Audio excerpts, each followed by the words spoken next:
Now, Formula One week just ended here in Montreal, and I thought to myself, do small businesses make more money due to the event? Now, if you're asking yourself, I didn't know Montreal had Formula One. Well, yes, we do, and it happens every single year. For more than 40 years to be exact. Even our groundhogs joined the races. Fun fact, last year, Montreal was able to make a whopping $162 million in 1 week, according to Tourism Montreal, with an estimate of 300,000 spectators purchasing hotel nights, food, and necessary amenities. Now, how much is that left for small businesses like mine? Well, in today's video, we're gonna dive into this. Alright, let's dive deep into this. Currently in Montreal, the racetrack is found at Circuit Gilles Villeneuve, which can be found right next to Parc Jean Drapeau, inside Ile Notre-Dame. And if we look farther out, my most affected clients will be in Ville-Marie, which is downtown Montreal mostly. Now, the only question to ask is, how much extra cash did my vending machines make from the average week? Now, in order to accomplish this, I made sure to fill up the machine to the brim. Now, fill every single part of the coils all the way up to the bottom. I also received information from the hotel owner that the majority of the guests these times are going to be coming in from the US. So I had the idea of putting in some Takis, which is a very popular US-based product. Now, let's see if these products do sell, and we're going to take a look at that at the end of this video to see if that was actually a good idea. Right now, you're probably wondering, hey, so that means that you probably don't fill the machine all the way up to the brim. Yes, that is correct. This all depends on the location and the amounts of products that are moving in every single time from the machine. If you overfill the machine with more products than what you usually sell during the week, you'll mostly have problems like, for example, expired products by the end of the month, perhaps. But for research purposes this time, I was willing to risk just a little bit of that in order to see if it actually is worth it to fill up all the way up to the brim these machines during these types of events in Montreal. Now, I've had this business for 7 years. It's not my first rodeo, but it is the first time I'm filling all these machines out all the way up to the brim, surpassing my weekly average. Just so I can test exactly if there is a change going on right now and if hotels, well, mostly these hotels, are getting in more guests than what I usually get. And finally, we are all set. Now, let's just fast track to the future to see what our future self, well, has discovered.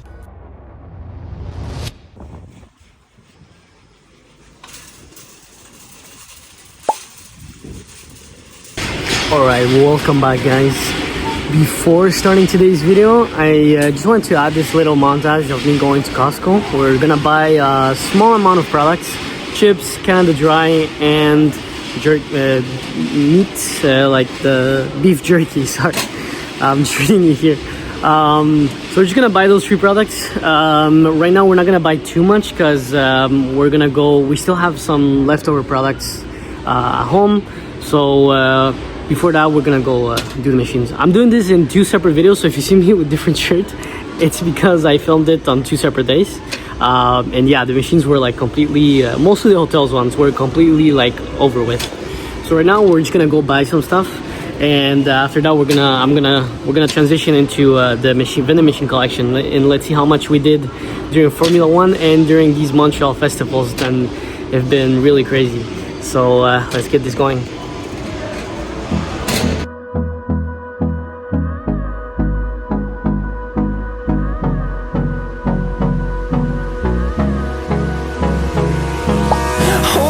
Close till I get up. Time is barely on our side. I don't wanna waste what's left. The storms we chase are leading us, and love is all we'll ever trust. Yeah, no, I don't wanna waste what's left. And on we'll go, through the wastelands, through the highways, till my shadow turns to sun rays. And on we'll go, through the wastelands, through the highways, and on we'll go.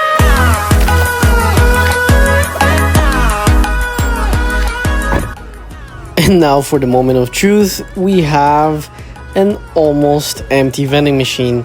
Now, we do have to realize that all the products were filled all the way up to the brim. So what you see here is basically all the products that are remaining.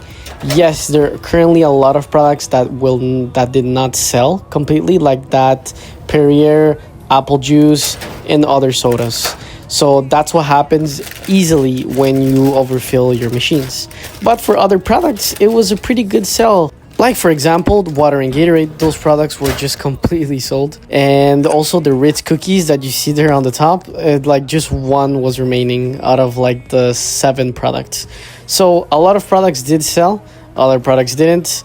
It's just that I don't have a lot of movement for all of the products. Every single product, it works differently. If you do ask me what's my most sold products, for the majority of my machines, I would say energy drinks, my most sold product.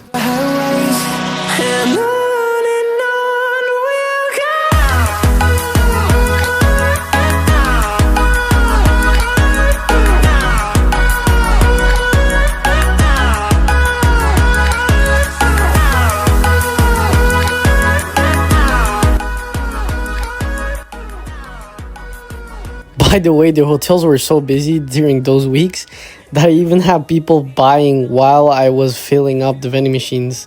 I'm so glad I took this in the video. Oh, I would you want to get something, yeah? yeah. Red Bull. Oh, the Red Bull. The pink. Yeah, that's $4. Yeah. It's cold.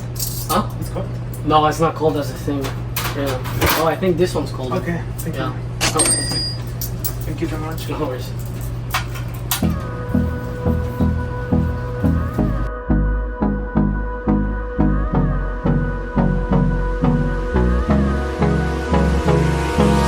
Hold me close till I get up. Time is barely on our side.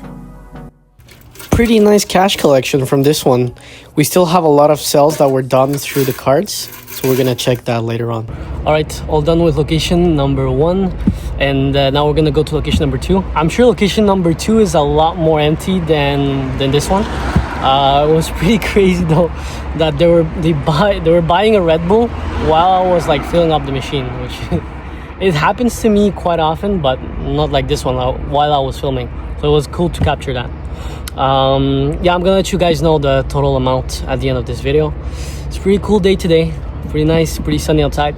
Now let's get going for the next location.